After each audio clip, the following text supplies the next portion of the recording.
Bonjour à toutes et à tous. Je vous propose d'examiner les différences entre équation cartésienne de droite et équation réduite et de répondre à la question suivante. Laquelle nous sera le plus utile à l'avenir? Pour cela, on va repartir d'un petit exercice dans lequel il faut trouver l'équation cartésienne d'une droite à partir des coordonnées de deux points par lesquels elle passe. Ensuite, il faudra passer de cette équation cartésienne à l'équation réduite, et enfin on tracera cette droite dans un repère. Mettez sur pause et profitez-en pour vous entraîner. C'est parti pour la correction. Pour avoir l'équation cartésienne de la droite, il faut d'abord avoir les coordonnées d'un vecteur directeur. Ici, c'est le vecteur AB qui va nous servir de vecteur directeur. Comme d'habitude, pour calculer ces coordonnées, on fait xb moins xa et yb moins ya. Les coordonnées de B sont moins 1 et 5, et on soustrait celles de A, à savoir 3 et moins 3. Moins 1 moins 3, ça fait moins 4, et 5 moins 3, ça fait 8. Voilà pour le vecteur directeur. Ensuite, on considère un point M quelconque de cette droite, et on calcule les coordonnées du vecteur AM. Les coordonnées de M sont x et y, et on soustrait les coordonnées de A pour obtenir au final x-3 et y plus 3. Alors, je considère que vous avez cherché ces calculs, donc je vais un peu vite, mettez sur pause au besoin pour les refaire. Puisque le point M est sur la droite, ce vecteur AM doit être colinéaire au vecteur AB. Et c'est cette idée qui est au cœur de la détermination de l'équation cartésienne, puisqu'on va calculer le déterminant des vecteurs AM et AB. Pour cela, il faut faire la différence des produits en croix, à savoir x-3 fois 8, auquel on soustrait y plus 3 fois moins 4. On développe 8 facteurs de x-3, ce qui fait 8x-24.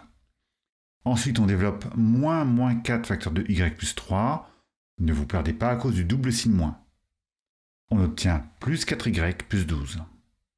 On n'a plus qu'à réduire et à réorganiser les termes pour trouver que ce déterminant est égal à 8x plus 4y moins 12. Et comme on a dit que les vecteurs AM et AB sont colinéaires, alors ce déterminant est égal à 0. Et c'est ça l'équation cartésienne qu'on recherche. Ou plutôt, je devrais dire une équation cartésienne. Car par exemple, si vous avez calculé le déterminant des vecteurs AB et AM au lieu de AM et AB, alors vous obtenez une équation avec des coefficients opposés. Cette équation correspond bien à la droite AB. Et on pourra en trouver autant qu'on veut, simplement en multipliant les trois coefficients de cette équation par un même nombre. Et vous comprenez pourquoi on dit une équation cartésienne plutôt que l'équation cartésienne. Pour l'équation réduite, on n'aura pas ce phénomène. Quelle que soit l'équation cartésienne d'une droite dont vous partez, quand vous isolez y, alors vous obtenez toujours la même équation réduite. Elle est unique et elle représente cette droite AB. Bien, il ne nous reste plus qu'à tracer cette droite dans un repère. Ici, rien de plus simple, on place le point A d'abscisse 3 et d'ordonnée moins 3 dans le repère, puis on place le point B d'abscisse moins 1 et d'ordonnée 5. Et on n'a plus qu'à tracer la droite AB. Voilà pour cet exercice classique. Et je vais maintenant vous comparer ces deux équations et voir le rôle de leurs coefficients dans la représentation graphique de cette droite. Les coefficients de l'équation cartésienne sont appelés généralement A, B et C, et ceux de l'équation réduite M et P. Ce n'est pas une obligation, c'est juste une habitude. Pour commencer, on va parler de l'unicité de ces équations. On avait dit lors de la correction de l'exercice qu'un simple petit changement dans le calcul du déterminant faisait qu'on obtenait une équation cartésienne avec les coefficients opposés. Mais on aurait aussi pu obtenir une équation avec des coefficients multipliés par 2. Pour cela, il aurait simplement fallu que je vous donne les coordonnées de deux autres points de cette même droite. Et en fait, on peut multiplier les coefficients par n'importe quel nombre réel. Pour celle-ci, j'ai tout multiplié par moins 5 quarts. Conclusion, est-ce que pour une droite donnée, on a une unique équation cartésienne? Non. Par contre, vous pouvez partir de n'importe laquelle de ces équations cartésiennes, vous trouverez toujours la même équation réduite. Il n'y a qu'une seule équation réduite pour chaque droite. Et ça, c'est très pratique quand on veut différencier les droites à partir de leur équation. Ensuite, parlons de vecteur directeur. C'est souvent utile dans les exercices de connaître le vecteur directeur d'une droite. Avec l'équation cartésienne, on a un vecteur directeur avec les coordonnées moins b et a. Donc sur cet exemple, ça donne moins 4 et 8.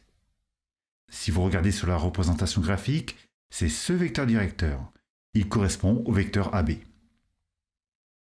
On peut aussi trouver un vecteur directeur grâce à l'équation réduite.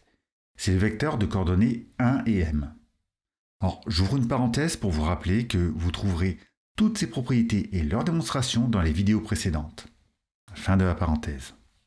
Avec l'équation réduite, y égale moins 2x plus 3, ça nous donne un vecteur directeur de coordonnées 1 et moins 2. Sur la figure, voilà ce que cela donne. Et pour finir cette comparaison, si on regarde le rôle des différents coefficients dans ces équations, on voit que ce coefficient m, qu'on retrouve dans les coordonnées du vecteur directeur, est donc un très bon indicateur de la direction de la droite.